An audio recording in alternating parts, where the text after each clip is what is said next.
Rider is a book that I was. I think we're all going to have a giggle attack right now. Rider is a mystery, which I wrote before we started writing the Great Story World Mix-Up. And one thing that I enjoyed about my time as a television producer is that I would go out to many kind of strange, sometimes seedy or spooky locations in New Orleans and Thailand. And I always liked hearing people's stories, and I always liked meeting people. So when I started writing Rider, it became sort of an exploration of what motivates people when you really shouldn't do something. And what you'll find in the story is there's a girl named Catherine, and she's been abandoned in the desert by her boyfriend. She takes a ride from a mysterious man and finds out that her destiny lies in another world of dreams and shadows.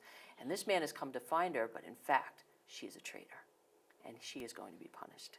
So she will have to stand on her own, figure things out. So it's a kind of a spooky thriller. So what a spooky thriller! But tell me about Catherine. What was your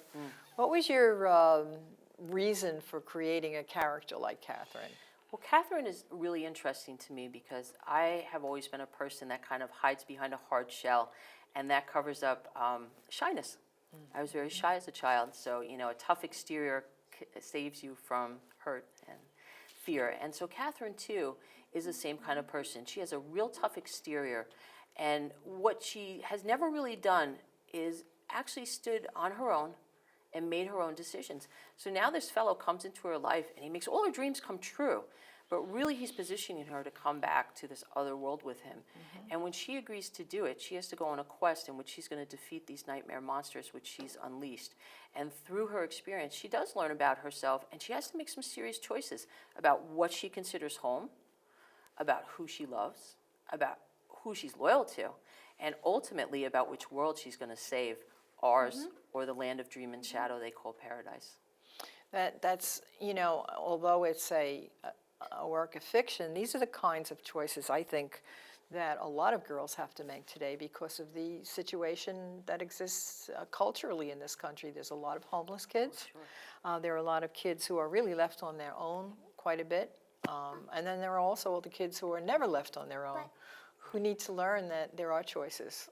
Well, I would definitely agree with that, and I think the girls today are in a very interesting position because they are almost asked to be everything, a mother, a worker, a hero, and there's a lot of pressure to do all those things together. When you take a minute to finally sit down and say, who am I and what do I want to be?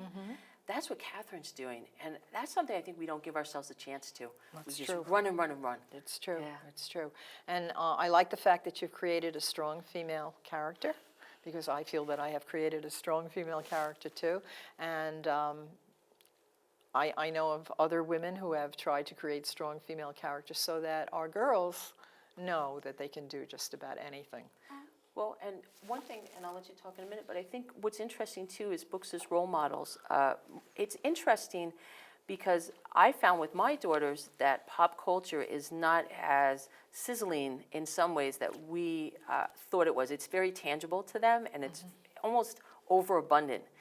And they find heroes in books now that maybe they didn't find before. So I think it's interesting to write a character like Penelope and Jilly, or like your character in your mystery books, because the girls really do relate to it, and I think they draw strength from it, and they have an idea that they can do it too. You can accomplish anything. I think that's the key, is to create a character that they can relate to, who is doing stuff that that you want them to know that they can do. I know I grew up in a completely different generation where girls were not considered to be equal, really, if you want to be quite frank about it. But I always felt that I would look at people do things, and I would say, if they can do it, I can do it. Right. And it wasn't everything, because I didn't want to hang glide or, bungee jump or anything like that. But the really important things in my life, I daydreamed about and eventually said, if they can do it, I can do it. And then I started to do my research on how to do it. Go ahead. Ava is dying to say something. Go ahead, Ava. In Rider, the land paradise is actually really bad, and there's mean people there, so she should pick this world, because in paradise, if she sees that world, everything will go bananas. Now, why do they call it paradise if it's bad? To trick people, I think. Well, it's actually a good question. The reason that Ryder calls it paradise is because his homecoming, he came home to a place after spending 1,000 years on earth, having to feed off of people to live, trying to find this girl, to a place that he loves. But in fact, paradise is a land of dreams and shadows, and the reason that paradise isn't always good is because things aren't always what they seem. And in paradise, it's the same. And for Kat, it's the same too. What she thinks she really wants isn't really the answer.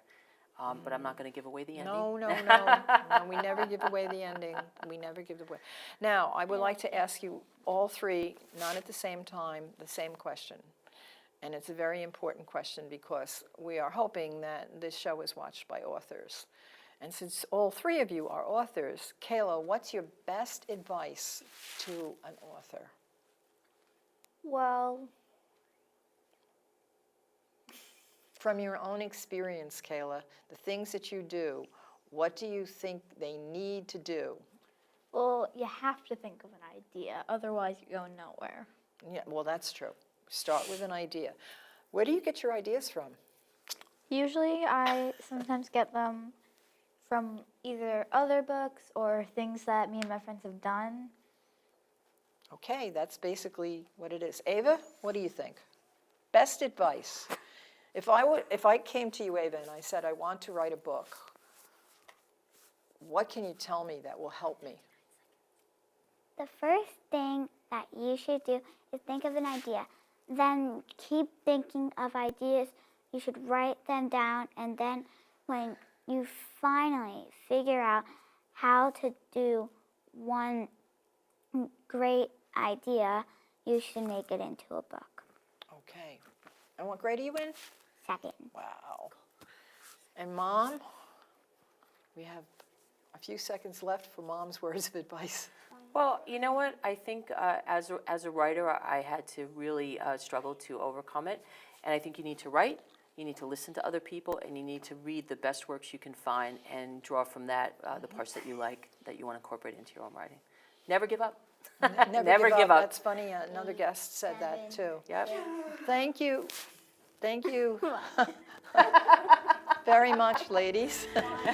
You've been really interesting guests. I've never had guests actually become so enthused. Well, this is great. I mean, this is what we're talking about, Linda. Enthusiasm for books. Absolutely. Yay. Absolutely. Thank you so Thank much, you. It's Laura. been a pleasure. Ava, thank you.